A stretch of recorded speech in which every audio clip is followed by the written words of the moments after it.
Hello and welcome back to the channel.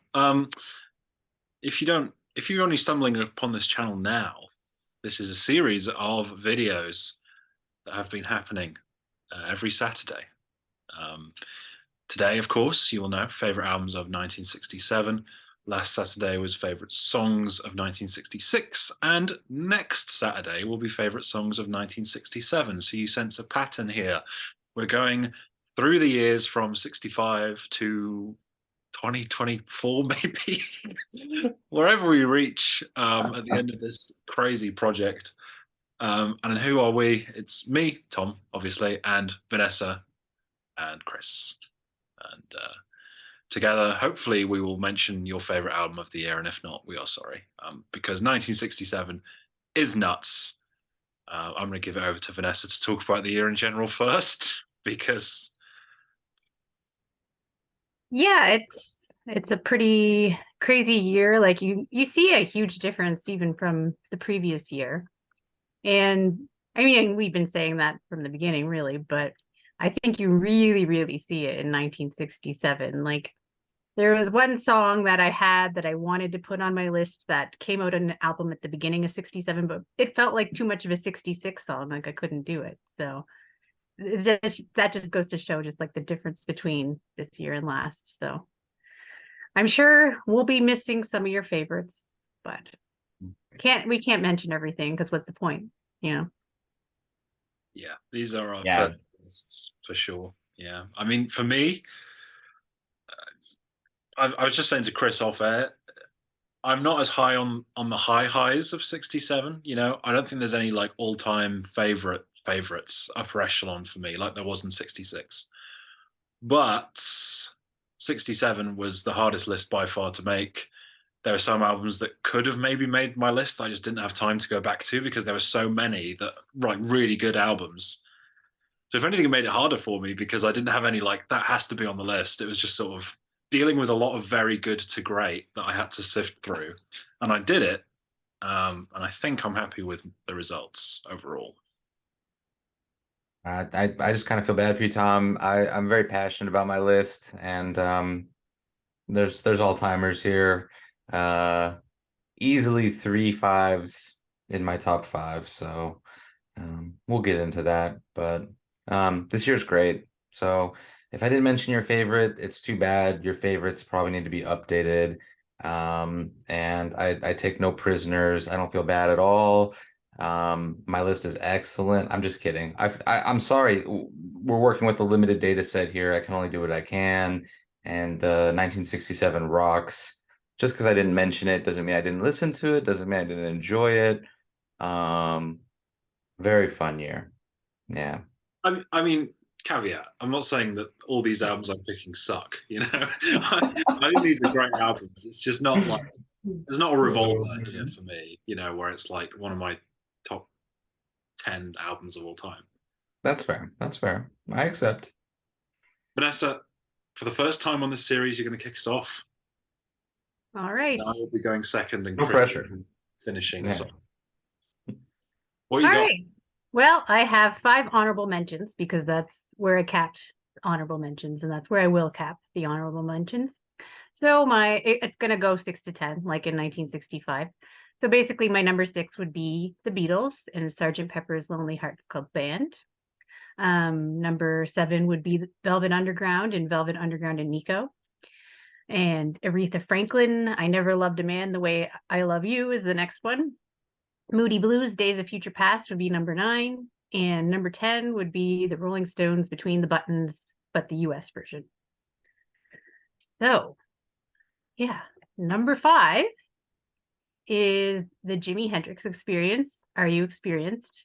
Also the North American version, because that makes a big difference.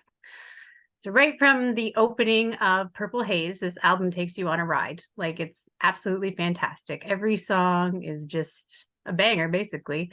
I hadn't heard the whole thing in a while, and it was just great going back to it and just realizing just every song is great. Even when it goes on to a little tangent there with Third Stone from the Sun, and it's a little more jazzy and a little more free form than the rest of the songs, it's still great. Like it's still very memorable. It still stands out. So That's my number 5. Number 4 is Disraeli Gears by Cream.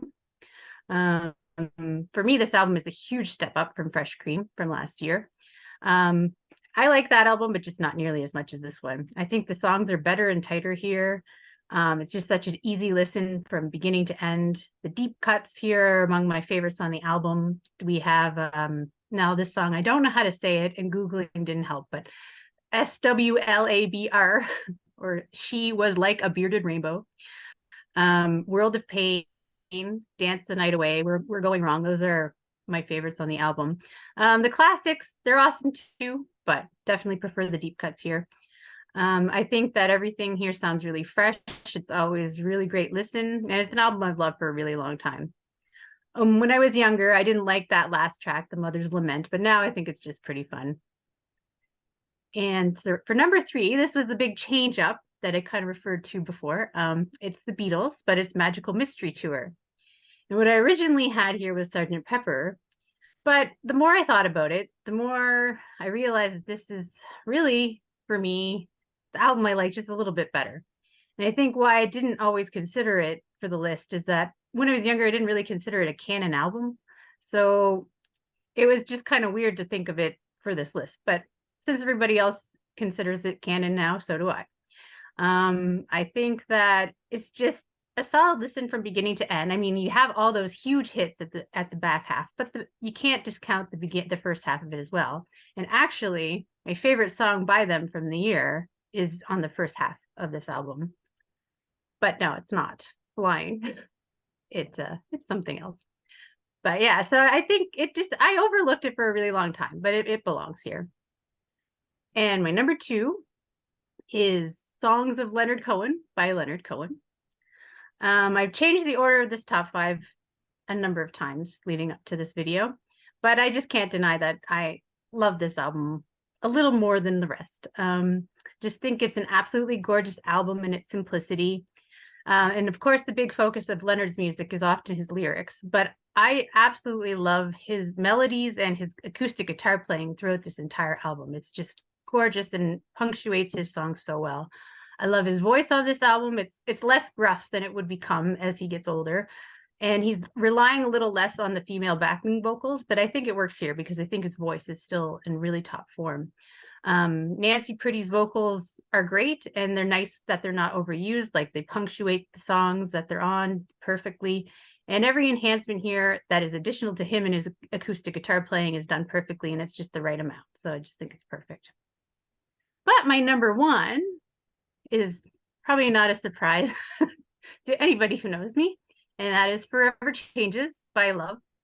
I love everything about this album. It's one of my favorite albums of the year, but also one of my favorites of all time, possibly in the top 5 of all time for me.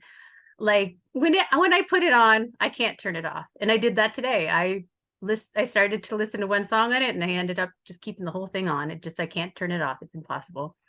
I love the beautiful melodies, the strange and quirky lyrics, and how the two meld together to create a unique and transcendent experience. I love every song, and time always flies for me when it's on. But not only that, every time I listen to this album, I'm reminded of all these little moments that I love throughout it. Just a cool instrumental section here, a strange lyric there, and all the small flourishes throughout that make this album such an experience. Plus, it's easily got my favorite song with the word snot in it. So what more could you want? So that's my number 1, Forever Changes.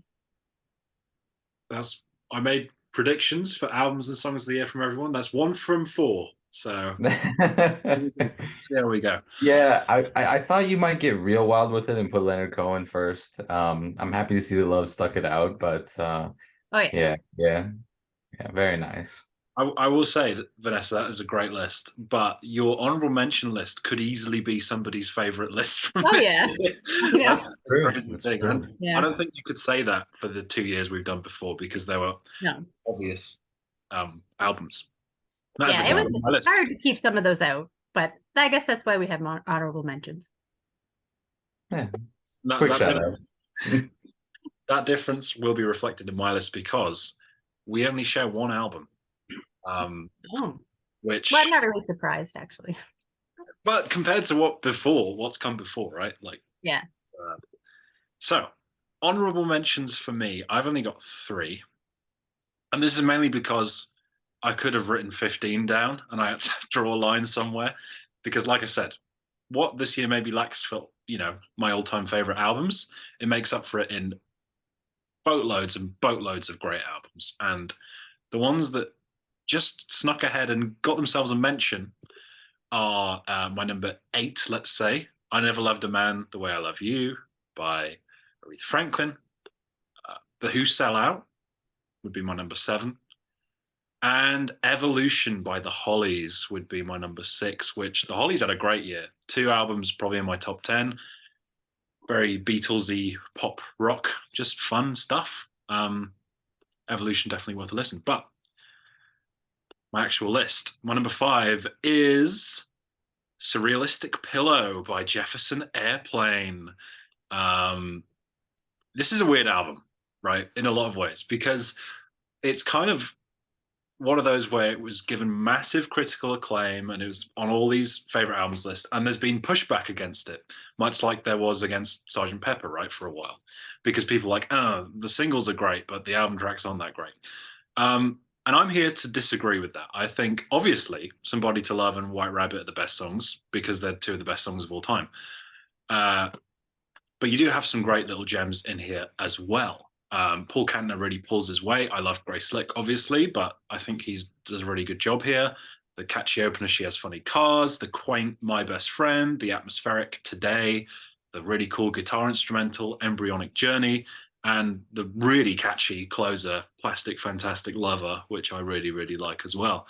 Yeah, great songwriting, impressive guitar work, a lot of texture in the songs, sounds really good. I think it's great. I'm here to give it its flowers. My number 4 does make my list, just missed Vanessa's. Sergeant Pepper's Lonely Hearts Club Band by the Beatles. I will say my top 3. There's like a tiers here, right? Like there's a gap between 4 and 3, and I was really wrestling with my top 3 and trying to rank them. Sergeant Pepper is a great album. I think I ranked it 5th in my Beatles list. I don't love it as much as the albums that have come before that we've talked about, like Rubber Soul and Revolver. But in terms of highs, it's pretty much up there with their very best of their career. You think about With a Little Help from My Friends, She's Leaving Home, Day in the Life. Those are all perfect songs, in my opinion. And then you get some lovely little gem deep cuts like Lovely Rita and Getting Better. And yeah, it's just really good. There's a couple tracks I don't like. Within You Without You runs a bit long for me. Being for the Benefit of Mr. Kite sounds like it was written in like 3 minutes. And Fixing a Hole, there are better McCartney songs in my opinion. So that kind of just drags the whole album down. But it's the Beatles, so they still make the list. That's kind of how it ended up. And yeah, again, production incredible as it always is from George Martin. Sounds amazing. Sounds probably the best sounding album of the year. Sounds way ahead of its time. And then, yeah, the top 3 was tough. And my number 3 is an album that, for as long as I can remember, was my runaway winner in '67 until about a year ago. And it is the Velvet Underground and Nico. I'm a big Velvet Underground fan. This is not my favorite Velvet Underground album, but it's it's pretty great still. I think what's happened is that I've become less tolerant over time of the last 2 songs, which never be my favorites, but when you're really weighing it up against the other 2 that I've got here, that kind of just sank it a little bit. Not that I hate them; they're okay. It's just that the first 9 are so great, and then the last 2, I'm like, that's kind of how I feel about it. But you can't deny Lou Reed's songwriting on this album is absolutely incredible. You think about Sunday Morning, Femme Fatale, Heroin, All Tomorrow's Parties. Nico obviously contributing some great vocals as well. John Cale with his weird screeching violin is always really cool to hear. So yeah, Velvet Underground and Nico is my number 3. Won't be the last you hear from the Velvet Underground from me. But really solid bronze medal. Like I said, it was a 3-way battle for number 1. So I love this album. And then my number 2 is Magical Mystery Tour by the Beatles, which this week especially has grown on me loads. I recently picked up the vinyl, and I brushed it off, gave it a spin. I was like, oh my god, this album is amazing. It was like hearing it for the first time, to be honest. And aside from Blue Jay Way, I don't think there's a weak song. I think even Flying is a fun little instrumental. And it has some of my favorite Beatles songs on it. Obviously, most people are going to point towards Penny Lane, Strawberry Fields Forever, All You Need Is Love. But I agree with Vanessa in that there are some great songs on the first side. Full on the Hill is fantastic. The title track has been stuck in my head all week. So, yeah, it was. No, Sergeant Pepper was my number 6, right? I'm trying to remember now. And then I think this was number 5. I don't know. Um, in that kind of ballpark, I think of them I always thought of them quite similarly, but I think now Magical Mystery Tour is just a little bit better for me. And I get, the argument that it's not as cohesive, but I don't know. Just think the songs are amazing. Which means my album of the year for 1967 is Reach Out by the Four Tops.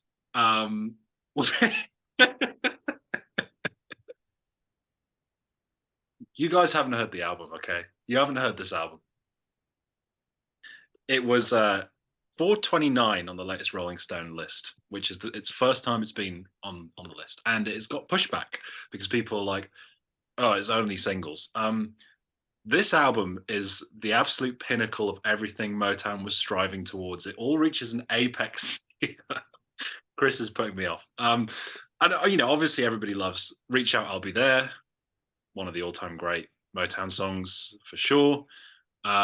The production is top notch. You got the Funk Brothers contributing some instrumentation. They do a really good job. And yeah, it's just a case of all 12 songs are fantastic. I've listened to this album all the way through maybe like 15 times. Like it's half an hour long and I just chuck it on. Every song's great. Never want to skip any of them.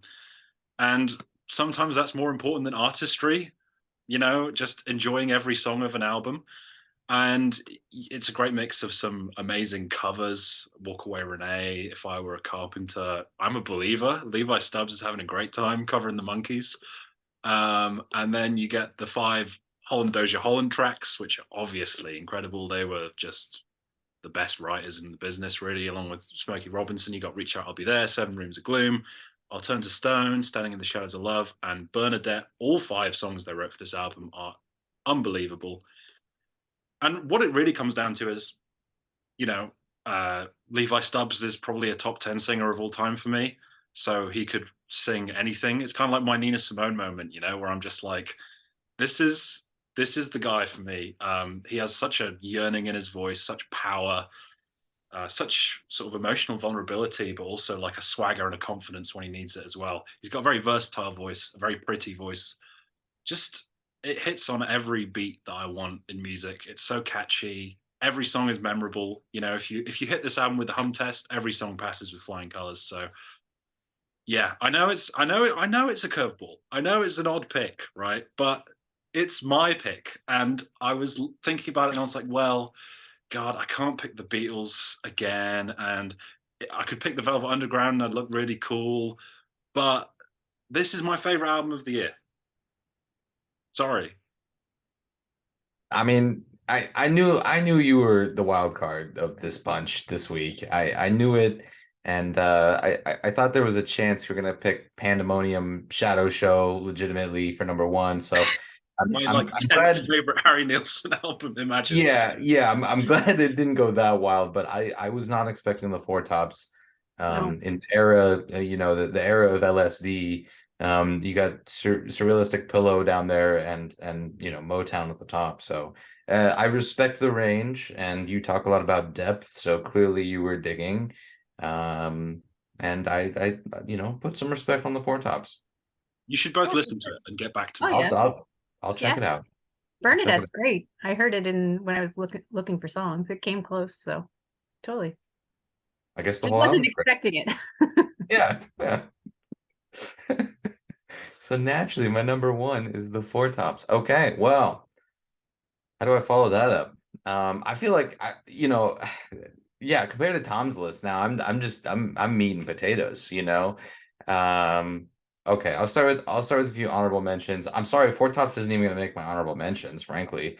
I feel bad about it, but yeah, we'll start. I guess I just have four, so top nine. I don't know. I didn't have time for a tenth.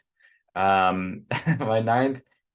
Yeah, so I don't know if I've mentioned on the channel here or if we've just talked about it in passing, but not necessarily the biggest Doors fan, but I really listened to the Strange Days, and I don't know, I kind of get it. So that had a lot of great tracks on it. I'm going Strange Days, my number nine. Yeah, I think it actually holds up. Number eight, going Nina Simone Sings the Blues, because Mama Nina. Sorry she couldn't be higher, but yeah, it's a good one. She's still winning. Number seven, I'm going Magical Mystery Tour. Yeah, sorry, it's not gonna make top five. You guys can just deal with that. Number six, here we go. Here's a weird one. I have Easter Everywhere by the 13th Floor Elevators. Yeah, that's a fun one. Just just acid garage rock, just fun. Just check it out. If you know anything about 13th Floor Elevators, if you want to know anything about them, I don't know that much about them. That was a fun album. Okay, let's get into it. Number five. Yeah, again, I feel anyone thought I was the wild card. You're mistaken. But here we go.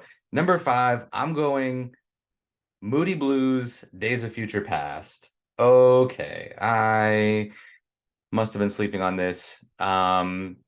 Just immediately, this record just takes you to a better place. It's just this rich symphonic experience that just goes through an entire day. I don't know what kind of day they're having, but I'm having a good one when listening to it. It's the arrangements, they're so ambitious. They have all these crazy instrumentation, and they're not alone in that, of course. The Beatles and Beach Boys have been experimenting with incorporating different instruments and, taking music from other places and incorporating that into rock music. So they're hardly the first, but the way they do it in such a symphonic way is just really awesome. And it's so consistent. It's really bold. And I think it comes together really, really well. So yeah, it's one I'll come back to often. I highly recommend it if you don't know it. I'm sure you know at least one song, and the rest I think holds up pretty well. So that's my number five, Days of Future Past. Number four, I'm going also Sergeant Pepper's Lonely Hearts Club Band. Yeah, it's an all-time classic. Um, yeah, you know how it goes. It was 20 years ago today. Well, actually, it was 76 years ago in May that the album came out. So kind of a long time ago now. Actually, what the heck? Is that right? I don't know. I did the math earlier.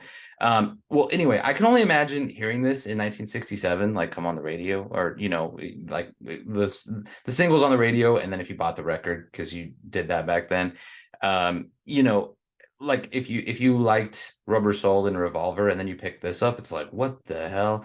What's happening? I mean, and you probably welcome that, another change from the Beatles, but it's just so bold. Everything's been said about it. You guys already talked about it, but yeah, it's not my favorite Beatles record, but it always puts a smile on my face. I love basically every track for what they are, and yeah, it makes me smile, and I think it deserves the accolades that it gets.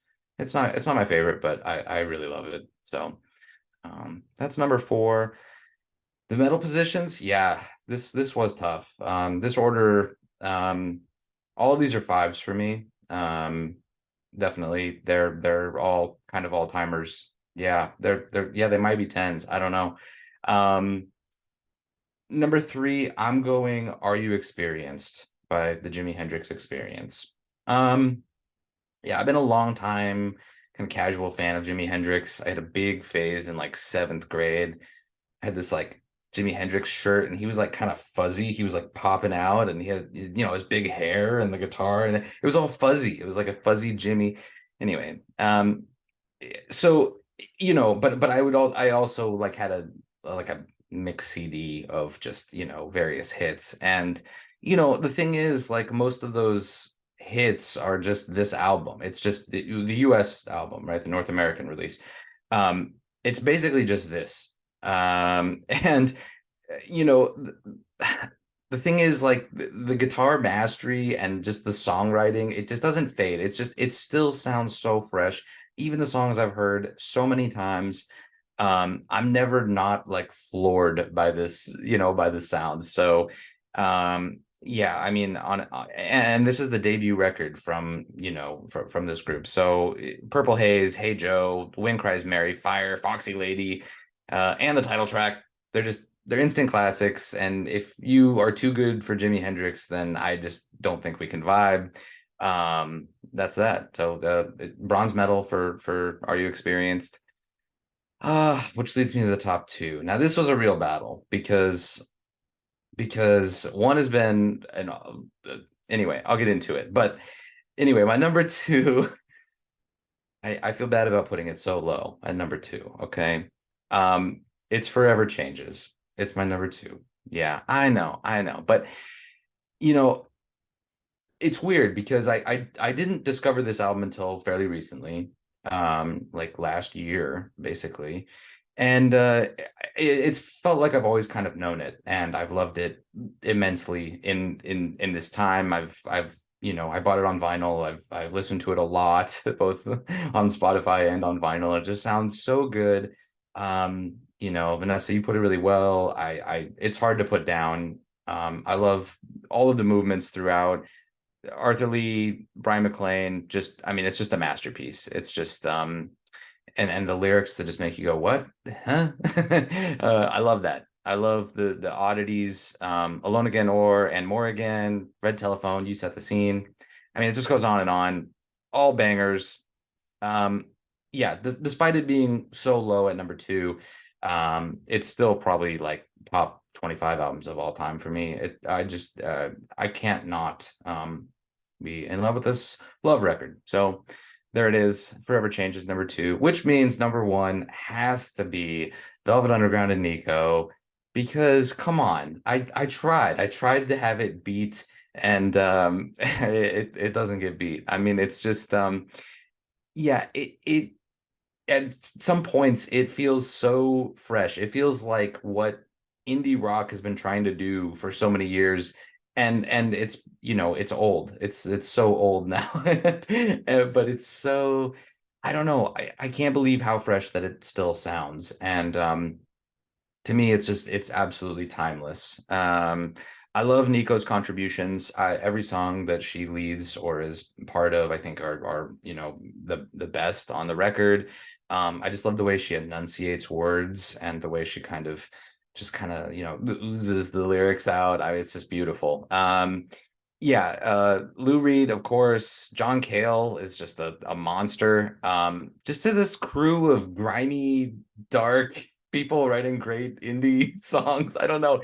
It's so weird. It's like, you know, the rest of 1967, there's a lot of people doing acid, talking about doing acid and maybe about war, you know, the Cold War and whatever else is going on in 1967. I don't know. I wasn't there.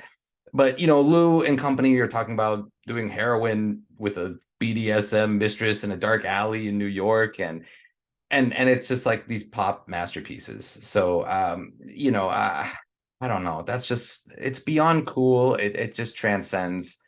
And you know, this album, it inspired so many future acts that in order to, you know, figure out how many, you'd look like the Pepe Sylvia mailroom scene from Always Sunny, trying to draw the lines. And it really shows. I still think it's a fresh listen. You know it, you love it. It's an all-timer for me. It's Velvet Underground and Nico. Banana, Banana. Yeah. truly. Banana's list, Chris. Anyway, Yeah. so not only first time with no trifectas and albums, but the first time of three different number ones. This is a turning point, I think. Yeah. Future of the series. We're going to start diverging. So yeah, exciting stuff. Thank you very much for watching. Um, And a week from you seeing this, there'll be a songs video to accompany it where we'll probably diverge even more with our own crazy personal picks. We would love to see some personal lists down in the comments. People have been commenting a lot, so that's been great. Keep it coming. It's nice to see sort of various albums. Even, I didn't listen to Days of Future Past, to be honest. Maybe I should. Check it out. I'll listen to Four Tops. There you go. That's our deal. Yeah. Yeah. Well, thank you very much for watching. Hopefully, we will catch you soon.